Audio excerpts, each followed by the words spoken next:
Stocks, Docks and Barrels. This morning's Big Business Recap. We're talking all things cryptocurrencies because it did tumble on Monday, wiping off nearly $150 billion in total market cap as traders took profits on the spectacular rally so far this month in light of a stronger dollar and growing political uncertainty. Investors will be keeping a close eye on the impeachment of President Donald Trump and a surge in COVID-19 cases in Asia.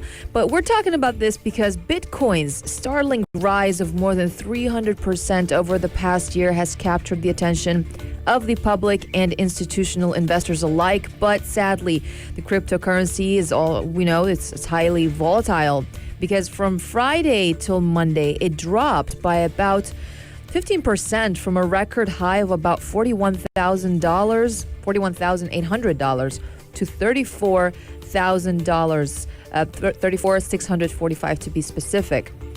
So it plunged as much as 21% over Sunday and Monday, which is its biggest two-day decline since March, though the cryptocurrency is still up roughly 89% on a trailing one-month basis. Also, we see Ethereum fell 12%, the smaller coins XRP and Litecoin shed about 18% each as well.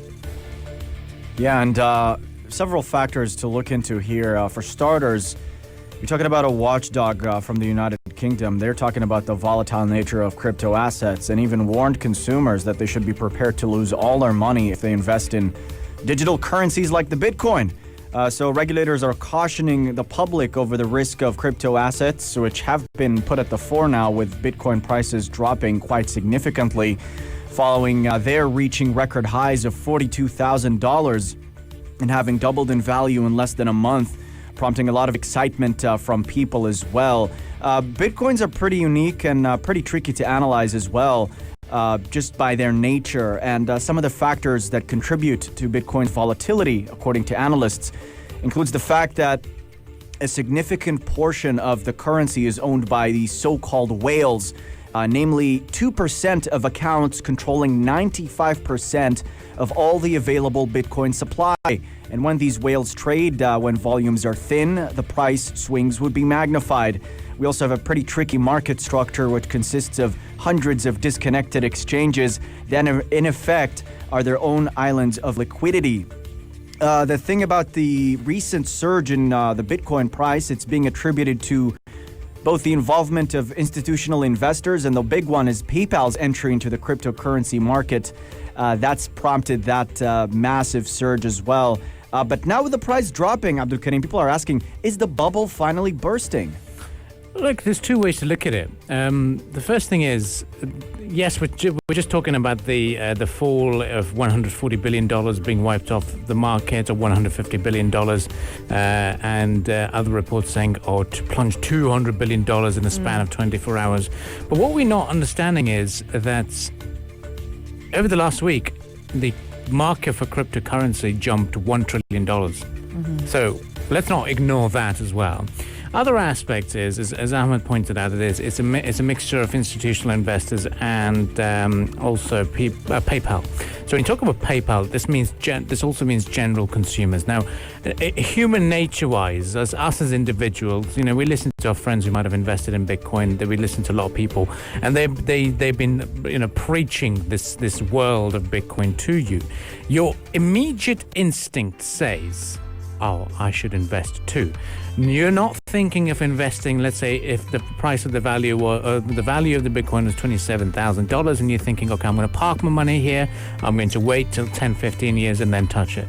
You're thinking as soon as it touches 40 grand, as soon as it touches $41,000, I'll make on the profit. Let's say you invest 1,000 dirhams, you'll say, I'll withdraw 500 dirhams worth of profit and let's continue play with 500. So when that sell-off was happening, this is what's actually going down. I'm sure it appears that a lot of people had at the back of their mind, as soon as it touches $40,000, we'll pull our money out, because when the rise was happening, we were stagnating at around $20,000. For a Bitcoin in December. That's when people started interested. But when it doubled, they started withdrawing.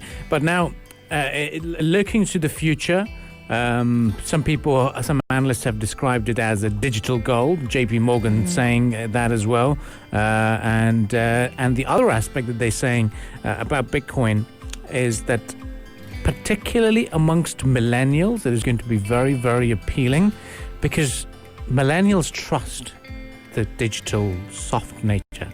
People like us in this age are hanging in the balance. We're part millennial, we're part oldie goldies. We need something physical to hold on to. For millennials, they want something else to look after their stuff. They're so used to cloud storage. They're so used to Google Drives. They don't want things on your hard drive. We're the people who downloaded stuff on a laptop. There's people listening to music on, not people, general public does now, listens to music on Spotify. You know, they don't need to download and have everything in an extra baggage on them. The decentralized nature, unregulated nature may sound appealing to the generation. So in a few generations' time, maybe it will become a norm. Yeah, and now that Bitcoin is the topic du jour, I mean, a lot of people are bringing it up to one another, especially after these news headlines and discussions. Quick primer, Bitcoin is a type of digital currency that emerged after the 2008 financial crisis. It allows people to bypass banks and traditional payment schemes, and Bitcoin has become the most prominent among thousands of other so-called cryptocurrencies.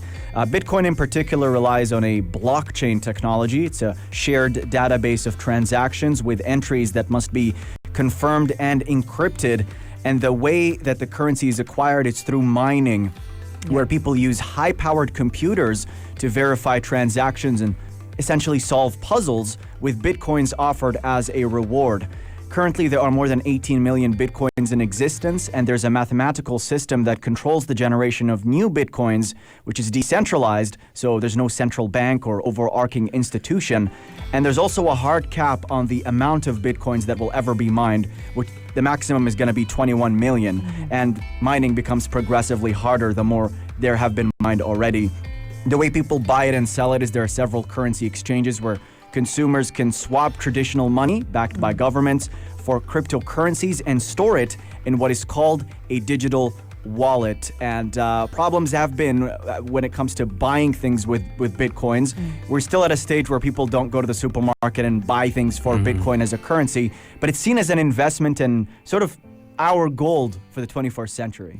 Yeah, and as to why people are buying it right now and all eyes are on Bitcoin, there are several factors influencing the Bitcoin price. First, the media frenzy over its boom in value, drawing in new buyers looking to make money. Second, there is the more traditional finance firms, they're investing in the market. And then there are the comparisons between, as you said, Abdulkarim, Bitcoin and gold, which it's fit with trends in the global economy. Of course, the development of COVID-19 vaccines could enable a swift economic recovery from the pandemic at a time when governments and central banks are still providing vast amounts of emergency support, as we see, which could trigger a burst in inflation. So some investors view Bitcoin as a store of value similar to gold, which can hold its worth during times of economic stress or rising inflation.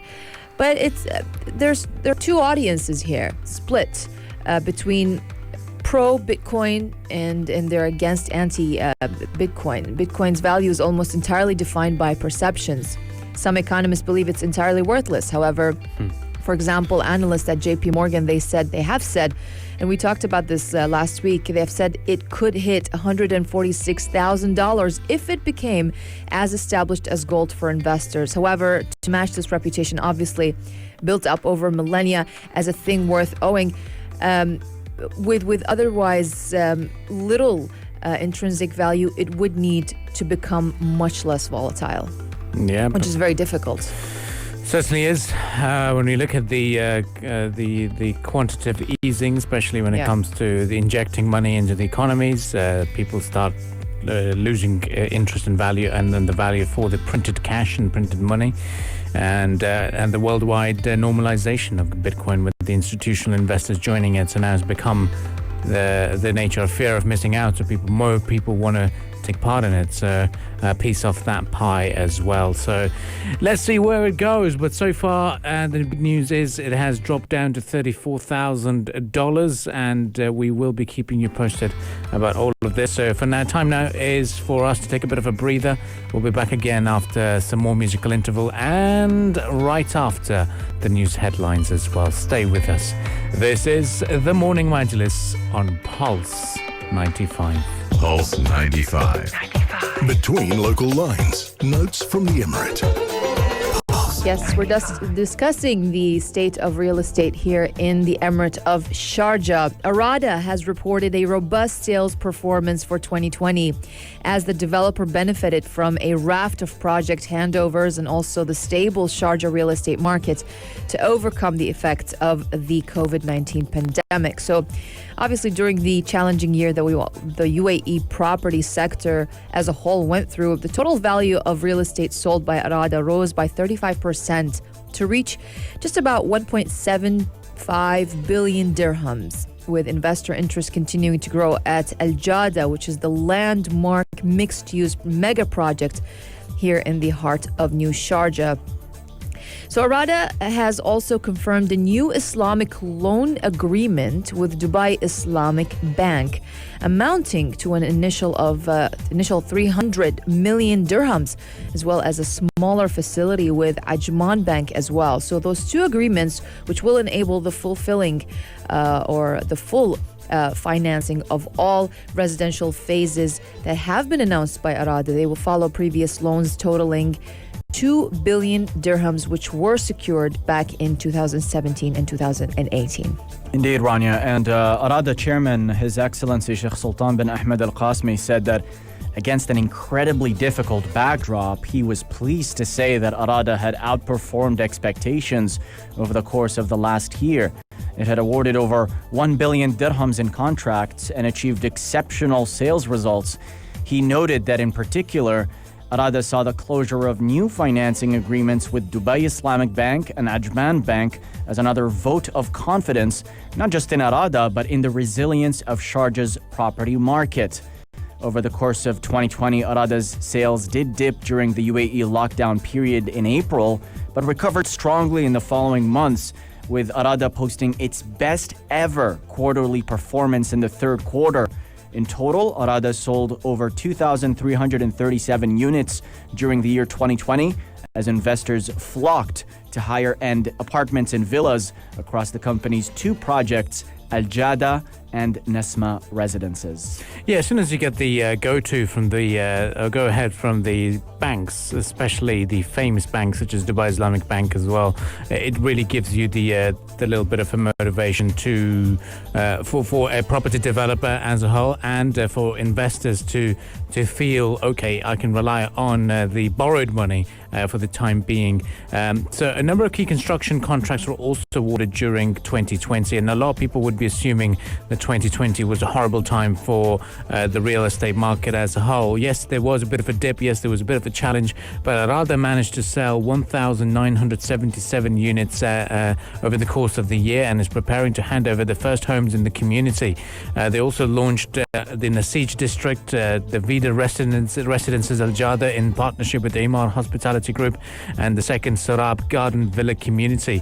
At Nazma Residences, the 1.3 billion dirham villa and townhouse community in Atay, Arada has completed all 993 homes in the first 5 phases of the project, and during 2020 the developer sold 360 units in the Nazma Residences, which are now sold out. The remaining components of the community and landscaped park and the Nazma Central Community Centre will be open to the public in the first quarter of 2021. So much to look after and look forward to indeed. Well, stay with us on the Morning Majlis. We shall take a bit of a breather. We'll be returning right after the musical entertainment. And then, guess what? A new variant has joined the market. What's going on? We'll be discussing that in greater detail. This is the Morning Majlis on Pulse 95. Join the conversation with the Morning Majlis. Pulse 95. Yeah, going over to North Korea, leader Kim Jong-un said his country is developing new weaponry including a nuclear-powered submarine, tactical nuclear weapons, and advanced warheads designed to penetrate missile defense systems. These comments, according to them, Kim said North Korea is pushing ahead with these armaments in an effort to deter the United States. And analysts say that these statements appear to show that President Donald Trump's strategy of high-level engagements with Pyongyang, including 3 historic in-person meetings between Trump and Kim, have failed to convince North Korea to stop its pursuit of this nuclear arsenal. Yep, and it was expected, really, especially with the big party congress that's been taking place. And Kim Jong-un has also taken over a new role, being the Secretary General, the highest rank of the ruling Workers' Party. He took over that role from his late father, who had kept that role, and now we are seeing if Kim sees no shift in the traditional U.S. emphasis on comprehensive and total nuclear disarmament before any sanctions can be eased, he'll simply push ahead with the testing and other activities. So he is describing the United States as his country's biggest enemy, and also did not rule out diplomacy at all. So it's going to be very interesting to see what happens next, and why there is more power, more fire and fury from the North Korean side. What we're seeing is that South Korea is also expressing its concern, especially when it comes to the military balance, and the new arsenal that North Korea continues to develop so far is what's getting everyone slightly concerned about. But 5 years ago, Kim Jong-un had promised economic prosperity, and in the recent Congress, he did admit failure. But then the other side of things, that he could potentially strengthen his stronghold in his position, is by flexing the diplomatic and the nuclear arm. And that is one thing that one could assume. But still, the situation still remains to be seen about what happens next in North Korea. Yeah, indeed, particularly with the economy, which had been racked by sanctions, natural disasters, and the COVID-19 pandemic. And experts are unsure how things could improve in the country without major reforms, something to perhaps remove those sanctions. But Kim's plans for developing his nuclear arsenal and weaponizing his nuclear armaments pretty much took a large chunk of his address to the Congress. He said that North Korea would be a responsible nuclear power committed to a, quote, no first-use policy of nuclear weapons. He described the country as a responsible nuclear power that would not abuse those weapons, but he said unless invasive hostile forces try to use it against us. He said the continued buildup of nuclear and conventional weaponry did not exclude diplomacy, and cautioned adversaries against any attempts to violate the country's highest interests and dignity. And a great chunk of the speech was also targeting the United States specifically. His remarks, in fact, publicly directed at President-elect Joe Biden, and perhaps, according to analysts, indicating that North Korea may not be eager to engage in negotiations in the first days of the new administration. He said that in order to establish a prosperous North Korea-U.S. relationship, he said the U.S. must end its, quote, policy of hostility towards Pyongyang. He characterized that hostility as Washington's alliance with South Korea, its commitment to protect South Korea under the United States' so-called nuclear umbrella, as well as the deployment of United States forces in East Asia. Now, Biden, for his part, has made it clear that his foreign policy strategy will involve strengthening ties with allies that felt abandoned by Donald Trump, who viewed the partnerships as transactional in nature as well. And South Korea, looking at their side, they said Seoul would not alter its policies towards denuclearization or inter-Korean peace. They made that response to Kim's comments as well. So that's where things stand between the three sides. Yeah, and it's not exactly a huge surprise that Kim harbors ambitions to expand his nuclear arsenal. We talked about that also. But what came as a surprise to many was that he announced a detailed list of his goals, including longer range missiles, better missiles, hypersonic missile, military satellites, solid fuel intercontinental ballistic missiles, new unmanned aerial vehicle, new nuclear warheads, and also tactical nuclear weapons. Of course, any new weapon will have to be tested, and with tests come tension, obviously.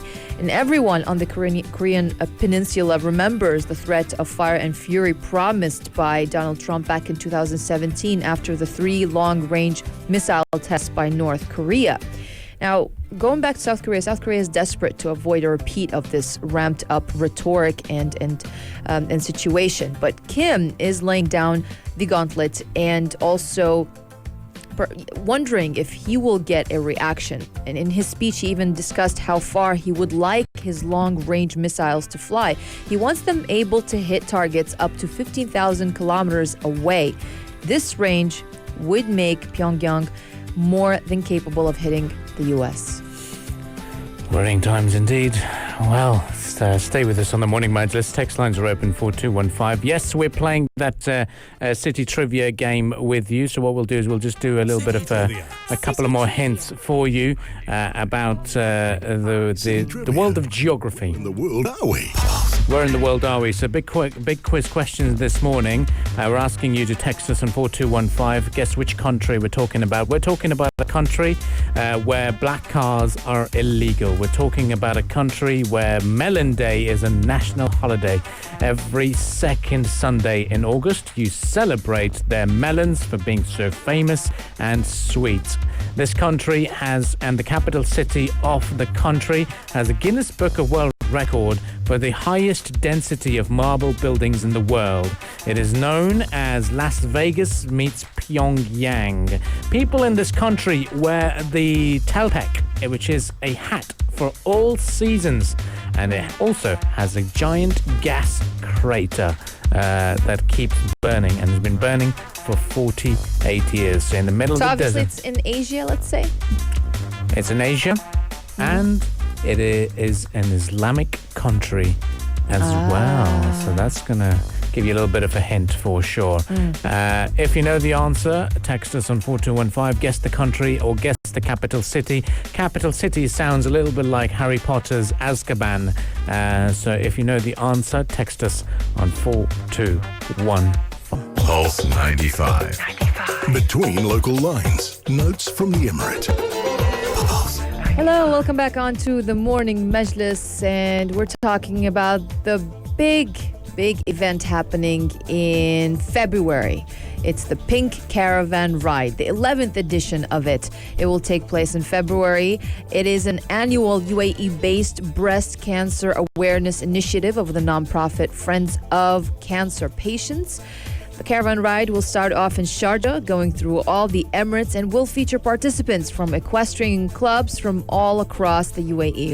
Of course, the aim of the ride is to raise public understanding of the importance of regular self and medical examinations. It will also offer free medical consultation over 42 days. And it will train UAE residents on how to take a self-examination as well. So it's going to be from February 3rd until the 30th of March. And clinics all across the UAE will offer free mammograms, clinical examinations, and self-examination training sessions for both men and women, because men are prone to breast cancer as well. Indeed, Rania, and this campaign is going to be taking place across the country starting Feb 3rd, and it's going to go on until March 30th. And pretty successful strategy, this free breast cancer screening. It's been a cornerstone of the Pink Caravan Ride's awareness drive. They've been doing this across the United Arab Emirates since 2011, and one of the reasons it works so well is the selfless efforts of the volunteers, which include medical practitioners, partnering hospitals, government and private entities, as well as doctors who've all come together to stand by the campaign's main message: early detection saves lives. Absolutely.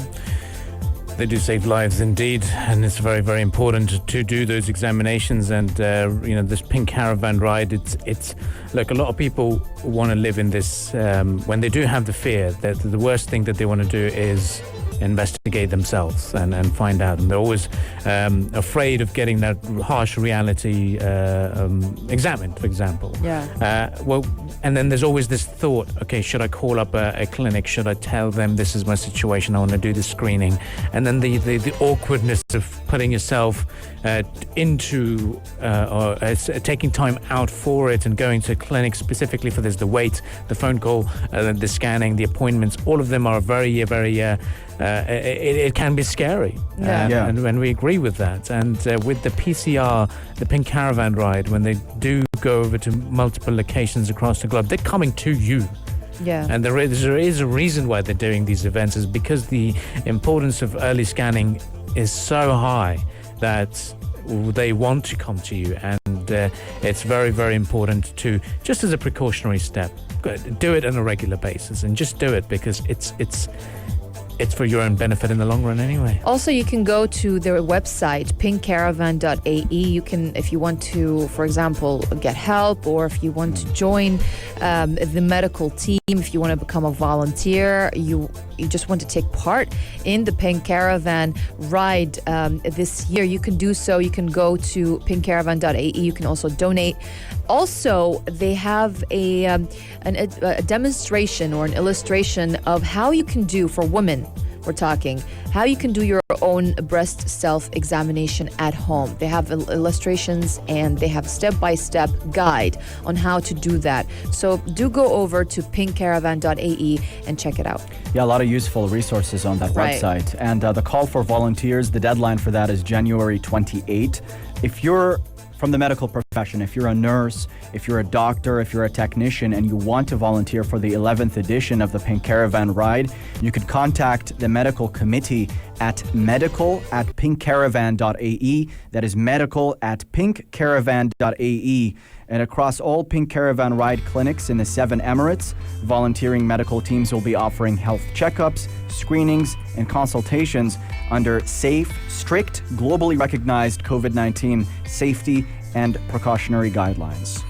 Yep, and really important to get that volunteering spirit up here in the Emirate of Sharjah, which has always got a particular focus and has garnered a lot of interest anyway from across the multiple societies and demographics as well.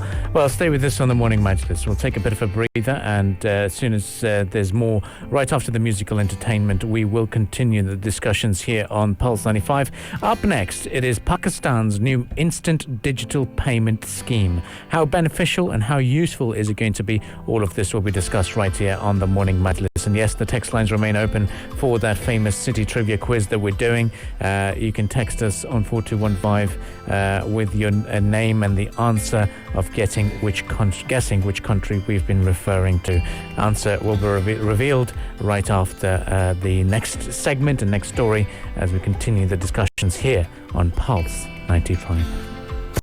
Join the conversation with the Morning Majlis, Pulse 95. Sharjah Children, which is an affiliate of the Ruba' Qaran Foundation for Creating Future Leaders and Innovators, has organized a package of programs and activities, workshops as well, virtually via the Zoom program targeting children in the age group between 6 and 12 years of age. Indeed, and these remote activities include a set of training courses and workshops to capture young people's imagination.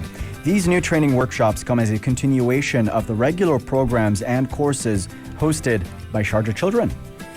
Yeah, of course, lots of wonderful initiatives here in the Emirate of Sharjah. Children wishing to participate and know the details of the programs offered by the Sharjah Children can follow the social networking site SHJCHC. If you can remember that and give it a shot.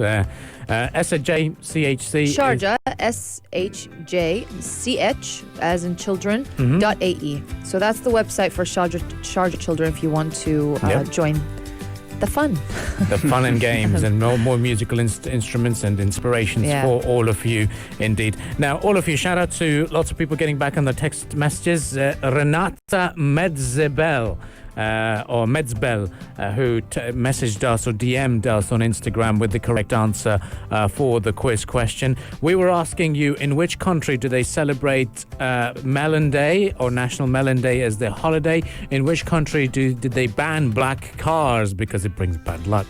In which country can you find the burning gas crater? And its capital city, Ashgabat, is known for being the city with the highest density of marble buildings. Which country are we talking about? Lots of people got back with their responses. Rose Antonetta Bandoy, we had Abed Rosa eventually getting it right. So we had lots of people getting back with their responses. We didn't write the names of the text messages. And the correct answer is, guys? Turkmenistan? Turkmenistan. Yes. Yeah. It is indeed.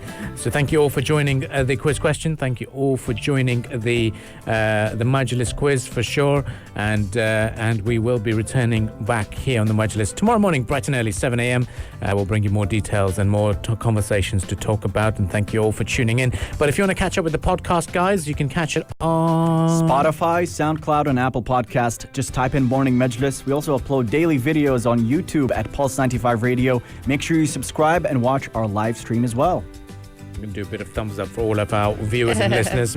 Usually Omar Adouri is tuned in. He did tell me yesterday when we went boxing together that he will be tuning in today. So shout out to Omar Adouri. Shout out to Omar Adouri. And Thumbs shout up out to to you. all of you who've been tuning in. So yeah, you can catch the visual experience of the Morning Majlis every morning. In fact, put it on your smartphone and watch us as well if you want to get involved with the discussions. We'll be back again tomorrow morning bright and early. So thank you all for tuning in and have a brilliant day ahead. If you liked this episode of the Morning Majlis, drop a like and subscribe. 95. Be sure to follow us on Instagram for all our daily updates and top stories. Pulse.